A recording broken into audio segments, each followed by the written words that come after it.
Mga kapuso, nagpasaklolo ang senior citizen rider sa aming tanggapan matapos siyang ma-hit and run sa Commonwealth Avenue sa Quezon City nitong Hulyo.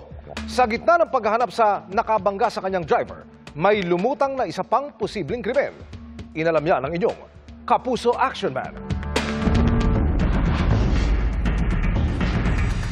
Nagpalipat-lipat ng lane ang itim na sasakyang ito bago matumbok ang motorsiklong sinasakyan ng 63 anyos na si Mang Nando. Huhayan ng CCTV sa Commonwealth Avenue, Quezon City noong July 11 bago mag-alas 6 ng umaga.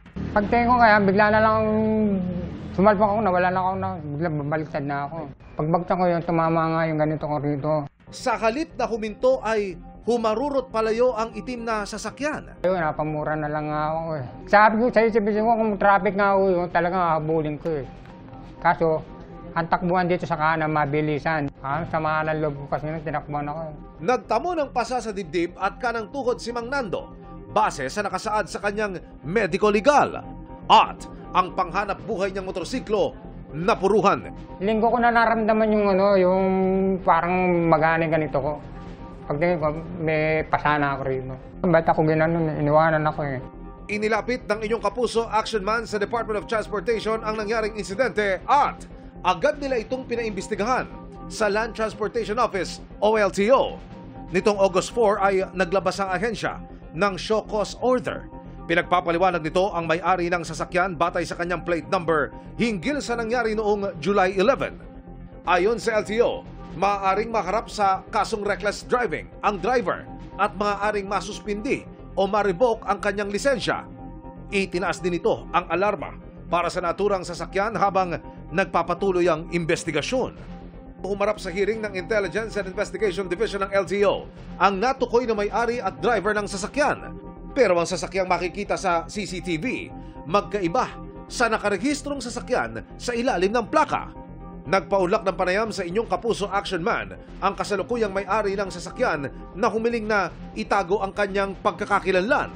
Hindi ako lumabas nun po. Sa bahay lang po ako. Ang problema sa sasakyan ko puti.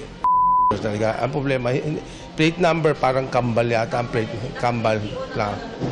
Kambal po. Posible ba na inilipat mo yung plaka? Ay, hindi po tayong ganun po. Wala po akong ganun sasakyan. Naibenta raw kay Jose ang sasakyan pero ang rehistro nasa ilalim pa ng pangalan ng dating may-ari. Dumalo rin sa hearing ang dating may-ari ng sasakyan at handa silang makipagtulungan sa investigasyon. Business partner ko po talaga siya. Minsan talaga, kakagamit ko, sabi ko, bibilin ko sa kanya.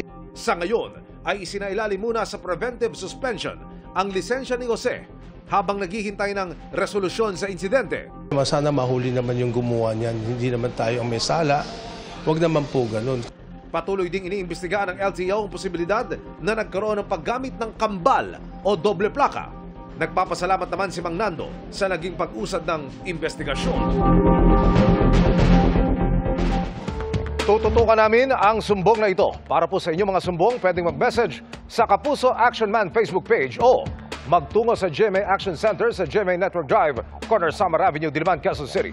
Dahil sa namang reklamo, pang-aabuso o katawalian, tiyak, may katapat na aksyon sa inyong Kapuso Action Man.